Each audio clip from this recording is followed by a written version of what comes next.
آج ہماری صورتحال یہ ہے کہ ہم اپنے گھر میں صفائی کریں، کوئی دکان کے اوپر صفائی کریں، ہم کوڑا کرکٹ گند وغیرہ راستے پہ پھینک دیتے ہیں، باہر ہم نے پھینک دیا، جس کی وجہ سے راستے میں آنے جانے والوں کو تکلیف پہنچتی ہے۔ آنے جانے والے افراد، وہاں سے گزرنے والے احباب حضرات و خواتین، انہیں تکلیف پہنچتی ہے۔ بسا اوقات راستے کے اوپر کروڑے وغیرہ پڑے ہوتے ہیں، کوئی ایسی چیز جو انسان کو تکلیف پہنچائے۔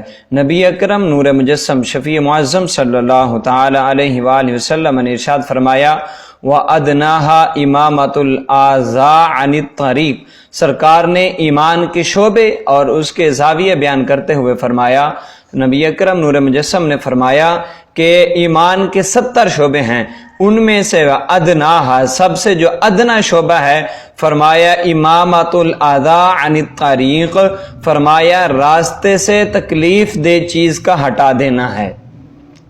پھینکنا تو دور کی بات، وہاں پر پھینکنا جو انسان پھینک رہا ہے وہ ایک لوگوں کو تکلیف پہنچانے کا سبب بن رہا ہے۔ اب کسی کو تکلیف پہنچانے کا سبب بننا، لوگوں کو تکلیف پہنچانا، یہ ایک الگ گناہ ہے۔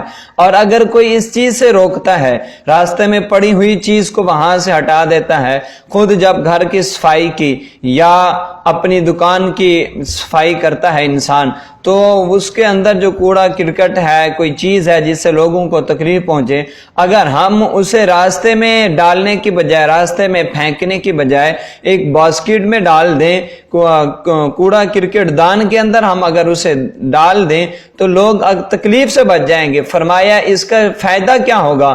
فرمایا کہ امامۃ الاذی عن الطریق، کہ یہ ایمان کے ایک شعبے میں سے ایک سب سے ادنا شعبہ ہے، اگرچہ ادنا ہے لیکن یہ ایک شعبہ ہے۔ اگر کوئی آدمی یہ کام کرتا ہے، راستے میں پڑی ہوئی تکلیف دہ چیز کو اگر راستے سے ہٹا دیتا ہے، ایک چھوٹا سا روڑا ہے، ہم نے اسے راستے سے ہٹا دیا، لوگوں آنے جانے والوں کو وہاں پر تکلیف سے انہیں حفاظت مل گئی، وہ کسی قسم کی تکلیف سے، کسی قسم کی مشکل میں پڑنے سے وہ اسے بچ گئے، اس پر ہمیں خالق کے کائنات احکم الحاکمین ہمیں ثواب عطا فرمائے گا۔ یہ ایمان کا ایک شعبہ بیان کیا گیا ہے۔ اب کتنا وقت لگتا ہے، ایک تھوڑا سا کیا وقت لگنا ہے؟ ہم نے راستے سے چیز اٹھائی اور ادھر پھینک دی، یہاں سے اٹھائی ادھر سائیڈ پہ کر دی، اب اس میں کتنا ہمیں وقت لگا؟ زیادہ سے زیادہ گزرتے ہوئے ہمیں 3 سے 4 سیکنڈ 10 سیکنڈ لگ جائیں گے۔ اب اس کے اوپر ہمیں ثواب کتنا؟ ہمارا ایمان بھی مضبوط ہو رہا ہے،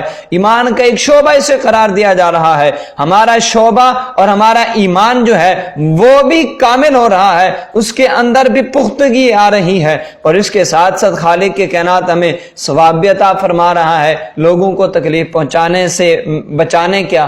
اور کتنا بڑا ایک سرکار نے ہمیں ایک آئیڈیا، اور سرکار علیہ الصلوۃ والسلام نے ہمیں زندگی بسر کرنے کا ایک طریقہ بتایا ہے کہ ہم زندگی بسر کر رہے ہیں تو لوگوں کے اپنے ارد گرد کے ماحول کو بھی دیکھیں کہ کہیں کوئی چیز کسی وجہ سے ہمارے مسلمان بھائیوں کو، راستے میں گزرنے والوں کو کہیں کوئی تکلیف تو نہیں پہنچ رہی۔ تو اس لیے میرے بھائیوں، راستے پہ پڑی ہوئی چیز کو اگر ہم وہاں سے ہٹا دیں گے تو اس سے ہمیں ایک تو یہ ہوگا کہ ہمارا ایمان مضبوط ہوگا، اور دوسرا خالق کے کائنات کی بارگاہ سے ہم ثواب کے مستحق بھی ٹھہریں گے۔